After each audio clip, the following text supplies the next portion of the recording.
All right, we're live at the Black Tech Week. We just learned how to build an app without coding. So, could you please state your name and who you are? I'm Sydney Davis, founder of NixCode. All right, now what exactly does NixCode do? NixCode is an online-based software that allows non-technical founders to build a mobile app for iOS and Android stores without any necessary coding. All right, so is it similar to, like, for example, how you can build a website without coding via Shopify, Wix, Squarespace, all these other platforms? Absolutely. It's closely relatable to WordPress, where you can pick templates and themes, add plugins from a marketplace to start building your app. All right, so how did you come up with this idea? I had a lot of demand for app development as a freelance developer, and I need a better way to streamline my processes, but also support and empower founders to be essentially their own CTO. And so that's why I like to look at NextCode is your new virtual CTO partner. All right, that's exciting. Now, when you were starting your business, did you bootstrap it? Did you go out and raise any capital? Completely bootstrapped with like $350. I have not raised any investment capital to date, no fundraising, but I have won about a quarter million in pitch competitions though to date. Wow, quarter million. Okay, so what's the secret sauce behind that? Like, Because yeah, what's the secret sauce behind that? So, what advice would you give to entrepreneurs who are looking to raise capital?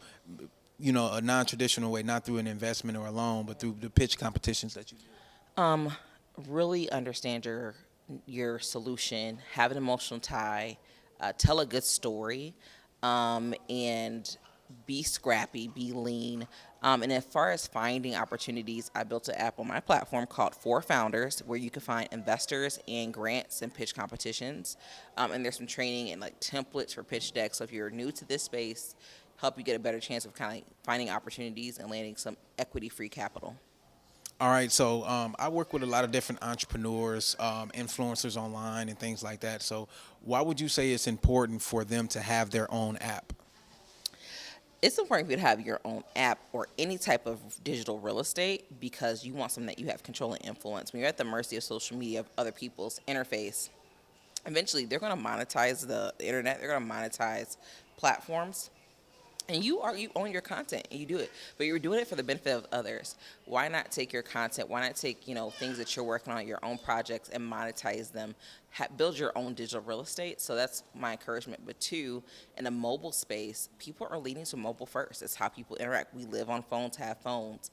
You should be in the palm of people's hands and not wait or rely on them to get on the internet or to open a website to find you or know about you. All right, now how much would you say it costs for a non-technical founder to build their app from scratch, to get it up on iOS, get it up on Android? How much should someone budget for a project like that? You going the traditional route or no code route? No code. No code route at max 10,000, and that's gotta be like a hell of an app, boy. 10,000 no code, it's gotta be. I'm talking about you doing Uber no code, right? That's serious. But the lowest, if you're paying someone, $4,500. If you're doing it yourself, you're looking at subscriptions spend about anywhere from $80 to $300 a month just for a hosting and data fee to manage an app subscription base wise. All right, now tell everyone where they can find the app and how they can get signed up if they wanted to learn how to build an app with no code. Absolutely. You can start building your app for free at nixcodeapps.com. And check us out. You can get started for free for 2 years to start building your product and testing out in the market. All right, thank you. We're live at Black Tech Week in Cincinnati, Ohio. Thank you so much. Thank you so much.